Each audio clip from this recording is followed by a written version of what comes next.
Hello అండి, welcome to my channel. నేను ఈరోజు ఫ్లాక్స్ సీడ్స్ పౌడర్ చేశాను. అవిసె గింజలు అంటారు. అవిసె గింజల కారం పొడి చాలా బాగుంటుంది, టేస్టీగా ఉంటుంది, చాలా హెల్దీ అండి.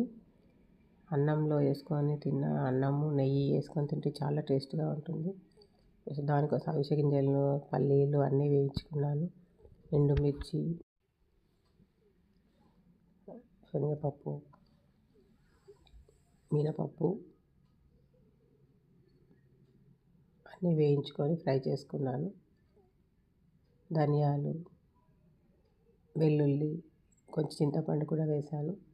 అన్నీ వేసి ఫ్రై చేసుకొని మిక్సీ చేసుకోవాలి. చాలా టేస్టీగా ఉంటుంది, హెల్త్కి చాలా మంచిది. హెయిర్ ఫాల్ తగ్గుతుందండి, చాలా బాగుంటుంది. కొంచెం సాల్ట్ కూడా వేసుకున్నానండి. సాల్ట్ వేసుకొని మిక్సీ చేసుకోవాలి. ఇలా రెడీ అవుతుందండి. నెయ్యి వేసుకొని తింటే చాలా టేస్టీగా, సూపర్ ఎమ్మీగా ఉంటుందండి. Okay, bye.